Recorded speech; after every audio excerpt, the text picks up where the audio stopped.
Hi everyone, my name is Josh Miller, and today I'll be presenting on the Household Water Insecurity Experiences, or HWISE scale. I'm sure we all wish we were in beautiful Italy as originally planned, but I'm glad that we're all still able to meet online and discuss these important topics. In particular, I'm excited to share what we've already learned from application of this tool and to discuss ways that others within the group can use it to advance our knowledge going forward. So, as we know, we are currently experiencing a global water crisis. It's estimated that about 4 billion people face water scarcity for at least 1 month of every year, and that others experience issues with flooding and poor water quality. And we know all of this because there are a lot of great water indicators currently in use and in existence. For instance, we can use satellite data to see where water is within an environment, the state, or the nation. The Joint Monitoring Program's Drinking Water Service Ladder can be used to assess the proportion of the population that is using an unimproved or unimproved water source.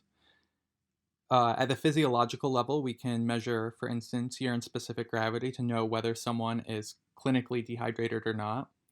And there are an abundance of tools for measuring water quality at the cellular and molecular levels.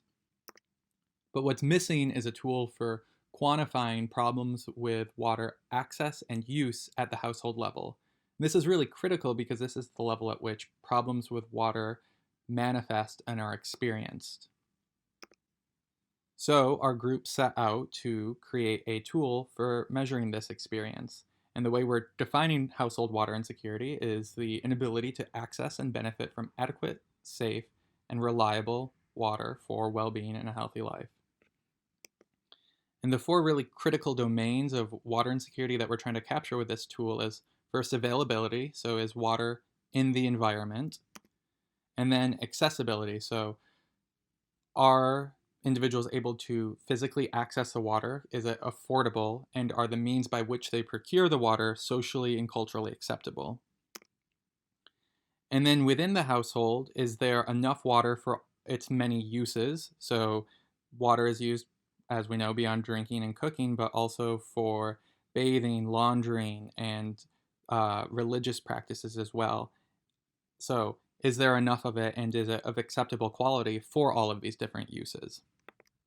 And then finally, reliability across time. So, for all these three other domains, do they remain stable as there are changes in, for example, seasonality? Or, for instance, are there consistent water shutoffs such that accessibility is not consistent across time?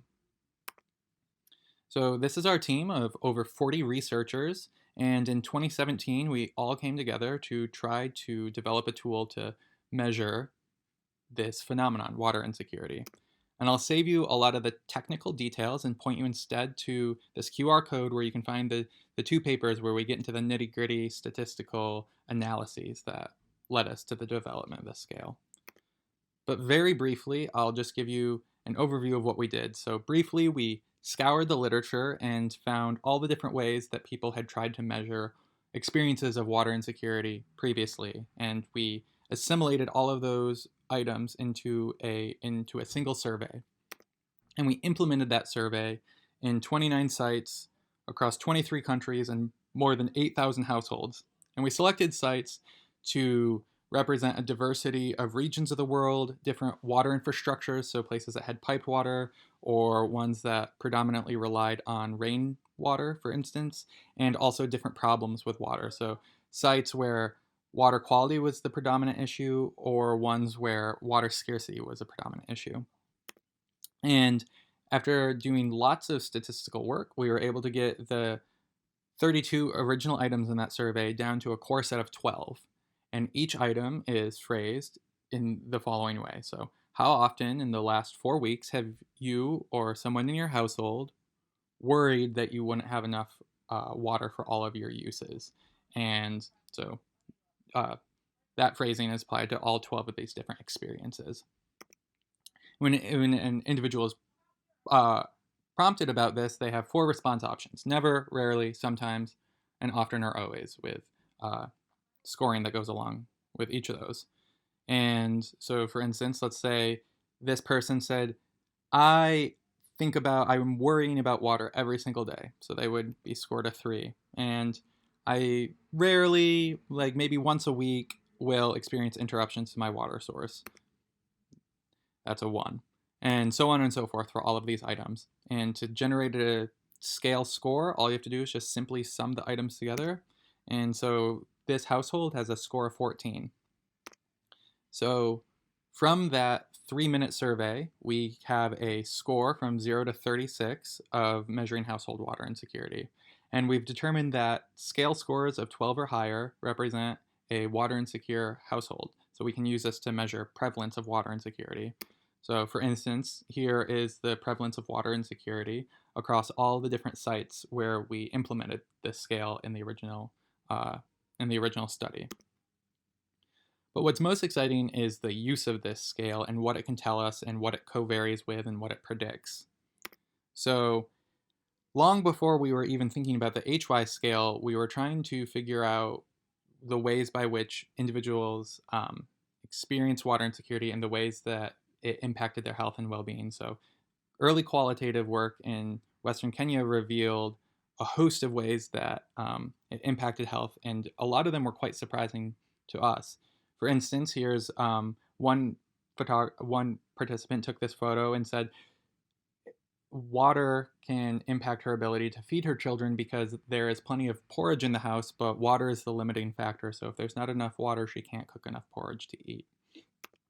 And so on and so forth. So we had many experiences like this and grouped them into this conceptual framework. So water insecurity could be deleterious to health through psychosocial, physical health, nutritional, and economic pathways. And the HWISE scale has started to show these relationships quantitatively as well. And for the purposes of this presentation, this working group, I'll just focus on some of our early work around nutrition and physical health. So in regards to nutrition, we have shown that water insecurity is strongly associated with greater food insecurity. So on the x-axis is water insecurity, the y is food insecurity, and you can see a positive trend such that as water insecurity increases, food insecurity increases. But that was just cross-sectional work across our 29 sites.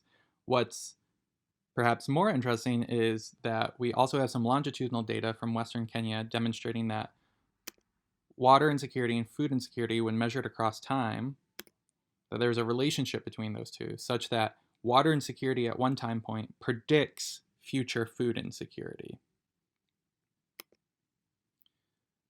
We have also shown that water insecurity can undermine and impact the way that parents and caregivers are able to provide and feed for their infants. So we found 4 main pathways through which water insecurity could be deleterious to infant young child feeding.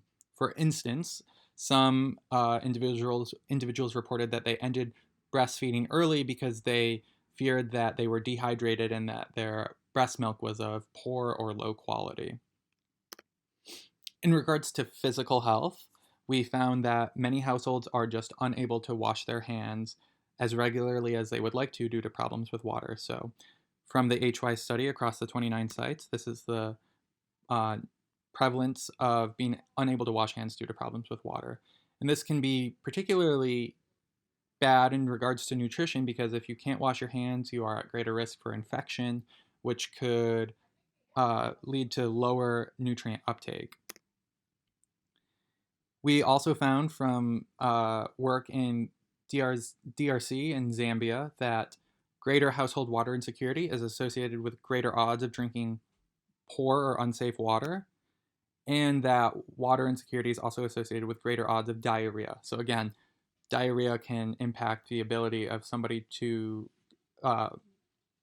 uptake and incorporate the nutrients in their diet.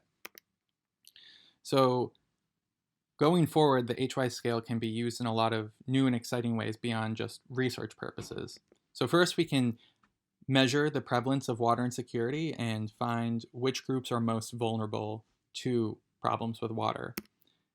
And I'm excited to announce that in the 2020 Gallup World Poll, the HWISE scale is currently being implemented throughout all countries in Africa and all of India. And these are nationally representative data. So for the first time, we'll have national level estimates of household water insecurity. You can also use this tool to measure, monitor, and evaluate the impact of interventions. And a lot of groups are already doing that. So for instance, Oxfam has implemented the HWISE scale in over 4 program effectiveness reviews. We've already touched on the ways that the HWISE scale can be used to measure the consequences of well-being, or consequences for well-being, but outside of our own group, it's also being taken up by USAID, and the Innovations for Poverty Action have already incorporated this into some of their surveys. So the HWISE scale is already relatively short, but we've also created a 4-item short form that you can use that takes even less time. So it takes about 1 minute to use. And so these are the 4 items. So and they can be used to measure water insecurity fairly well and as reliably as the full HWISE scale. And so next steps are to analyze the Gallup World Poll data and to see what co-varies with water insecurity and to get national level estimates. We'd like to see this taken up by many other organizations and hopefully others within this working group. And so the HWISE scale, as you may have noticed from the map earlier, was implemented in only low and middle income countries. And we'd like to see this validated for high income countries. And there's reason to suspect that water insecurity manifests in very similar ways in high income settings as well.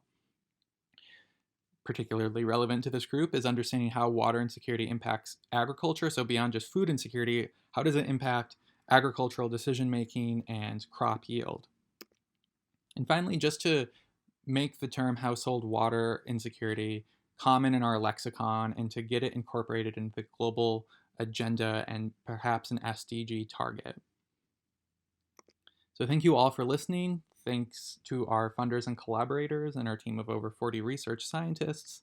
And again, thank you for listening. And I really look forward to our discussions about this coming up later today. Thank you.